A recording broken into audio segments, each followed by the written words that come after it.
बिस्मिल्लाहिर्रहमानिर्रहीम अस्सलाम वालेकुम। 推动一些合作，我相信在未来，疫情合作可能会成为风雨悬途的一个挑战。 ਇਹ ਜਰਮਨੀ ਦਾ ਚਾਂਸਲਰ ਹੈ, ਚੀਨ ਦੇ ਦੌਰੇ ਤੇ ਗਿਆ ਸੀ ਤੇ ਚੀਨੀ ਬੰਦਾ ਉਹਦੇ ਨਾਲ ਚੀਨੀ 'ਚ ਹੀ ਸਮਝਾ ਰਿਹਾ ਉਹਨੂੰ। ਰਿਬੋਰਟ ਵੇਖੋ ਤੁਸੀਂ ਇਹਨਾਂ ਦੇ, ਚੀਨੀ ਜ਼ਬਾਨ ਦੇ ਵਿੱਚ ਹੀ ਇਹਨਾਂ ਰਿਬੋਰਟ ਬਣਾਏ ਨੇ, ਇੰਗਲਿਸ਼ 'ਚ ਨਹੀਂ। ਤੇ ਜਰਮਨ ਚਾਂਸਲਰ ਦੇ ਸਾਹਮਣੇ ਵੀ ਚੀਨੀ ਨਾਲ ਗੱਲ ਕਰ ਰਿਹਾ। ਤੇ ਪਾਕਿਸਤਾਨ ਦੇ ਉਹ ਗੁਲਾਮ ਕਿੱਥੇ ਨੇ ਜਿਹੜੇ ਆਂਦੇ ਨੇ ਕਿ ਇੰਗਲਿਸ਼ ਜ਼ਰੂਰੀ ਹੈ ਆਲਮੀ ਸਤ੍ਹਾ ਤੇ ਰਾਬਤੇ ਵਾਸਤੇ।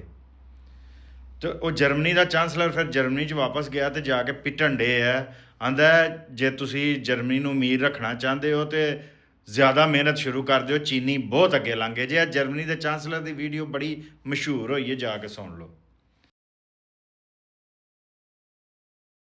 ਤੇ ਇਹ ਜਿਹੜੀ ਫੋਟੋ ਹੈ ਪਿਛਲੀ ਸਦੀ ਦੇ ਵਿੱਚ ਦੁਨੀਆ ਦੇ 10 ਵੱਡੇ ਸ਼ਹਿਰਾਂ ਦੇ ਵਿੱਚੋਂ 6 ਯੂਰਪ 'ਚ ਸਨ। ਤੇ ਅੱਜ ਇੱਕ ਵੀ ਯੂਰਪ 'ਚ ਨਹੀਂ, ਚੀਨ 'ਚ ਇੱਕ ਵੀ ਨਹੀਂ ਸੀ, ਅੱਜ 6। ਚੀਨ ਦੇ ਵਿੱਚ ਨੇ ਅੱਜ 6 ਵੱਡੇ ਸ਼ਹਿਰ।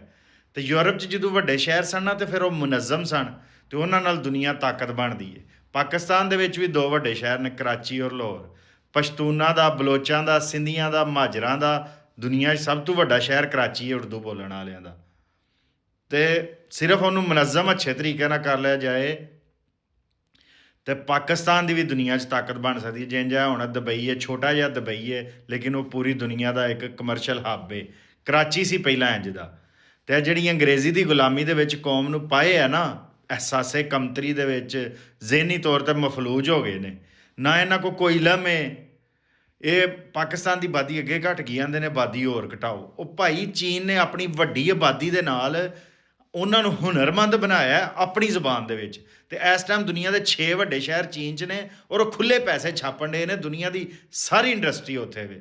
ਤੇ ਲਾਹੌਰ, ਕਰਾਚੀ, ਮੁਲਤਾਨ, ਪਿਸ਼ੌਰ, ਕੋਇਟਾ, ਇਹ ਸਾਡੇ ਸਾਰੇ ਸ਼ਹਿਰਾਂ ਦੇ ਵਿੱਚ ਇਹ ਸਲਾਹੀਅਤ ਹੈ ਵੇ ਕਿ ਇਹਨਾਂ ਨੂੰ ਵੱਡੇ ਸ਼ਹਿਰ ਬਣਾ ਕੇ, ਮੁਨਜ਼ਮ ਸ਼ਹਿਰ ਬਣਾ ਕੇ, ਹੁਨਰਮੰਦ ਲੋਕਾਂ ਦੇ ਮਰਾਕਜ਼ ਬਣਾ ਕੇ ਗਵਾਦਰ ਨੂੰ ਵੀ ਤੇ ਪਾਕਿਸਤਾਨ ਨੂੰ ਤੇਜ਼ੀ ਨਾਲ ਤਰੱਕੀ ਕਰਾਈ ਜਾ ਸਕਦੀ ਹੈ। ਪਰ ਸ਼ਰਤ ਇਹ ਵੇ ਕਿ ਪਾਕਿਸਤਾਨ ਦੇ 25 ਕਰੋੜ ਲੋਕ ਜਿਹੜੇ ਨੇ ਅੰਗਰੇਜ਼ ਦੀ ਜ਼ਹਿਨੀ ਗੁਲਾਮੀ 'ਚੋਂ ਨਿਕਲ ਜਾਣ।